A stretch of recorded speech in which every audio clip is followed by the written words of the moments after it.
Humans communicate verbally in complex ways unattained by most other species, but still rely on universal body mannerisms, most notably of the eyes. Eye contact, a direct and sustained gaze, can convey power.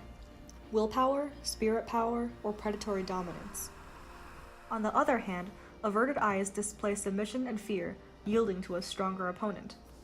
Stories for and about kids, Beasts of the Southern Wild, Disney's animated and live-action Jungle Book based on tales by Rudyard Kipling, and Eyes of the Dragon by Ed Young depict the power behind the eyes and the messages communicated by an action as simple as holding a gaze. In Beasts of the Southern Wild, the looming threat of melting glaciers and rising sea levels begin to flood and swallow the bathtub, the only home Hush Puppy has ever known. She imagines aurochs, an extinct beast frozen in the ice caps, representing a literal manifestation of her fear towards the end of her world as she knows it. Hush Puppy's burdens include the loss of her mother, the flooding of her house, and the deteriorating health of her father. But before witnessing his death, Hush Puppy must eventually come face to face with the incarnation of her fears, the aurochs. They share a direct gaze, and Hush Puppy's refusal to avert her gaze signifies her newfound willpower to face her fears. Although she acknowledges that they are still present, she no longer feels the need to flee. She even tells them that they are kind of her friends, as a close-up shot of the auroch's face and eyes humanizes the previously terrifying and cannibalistic animal.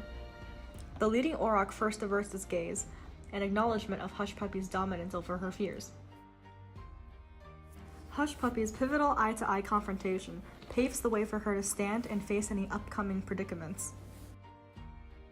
My cockatiel, Star, refused to meet my eye after I first got her. I learned that pet birds, as prey animals, fear predation by their owners before they develop trust. Predators tend to stare into the eyes of their victims before they pounce, so a direct stare can mean imminent danger. In Rudyard Kipling's The Jungle Book, Bagheera the panther states to the man-cub Mowgli, "The others hate thee because their eyes cannot meet thine, because thou art wise, because thou hast pulled thorns from their feet, because thou art a man."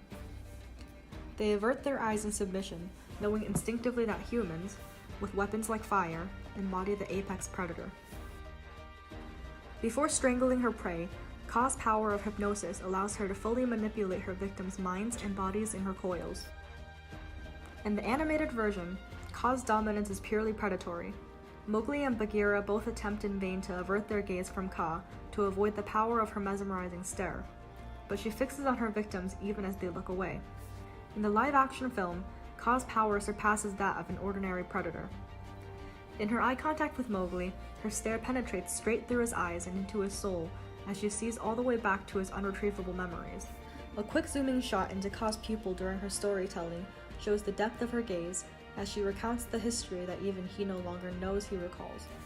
Mowgli's transfixed stare implies that he can see the story as it's being told. Eyes display the ethereal bond between the two as Mowgli becomes a hostage within Kaa's eyes. A deep gaze may even convey a divine willpower, transcending the normal limitations of a physical act. In Oriental mythology, dragons are deified as heavenly beings that live amongst the clouds with the sky gods and goddesses. These mythical creatures are powerful and intimidating, and yet not malevolent. In Eyes of the Dragon, an artist adorns the surrounding walls of a village with the image of a dragon.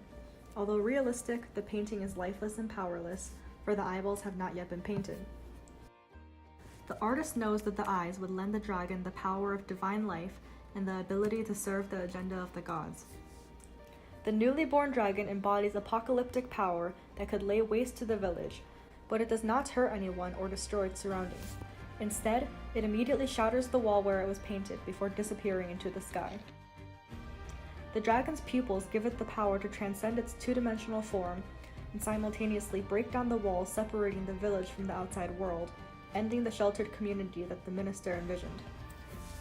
Since the dragon is considered a divine being in mythology, perhaps it was the will of the gods that the wall crumbles and the village is connected with the outside world, and the eyes of the dragon, with its powerful gaze, gave it the otherworldly power to fulfill this divine act. Being mindful of the power of eye contact can help people of any age become more effective and insightful communicators.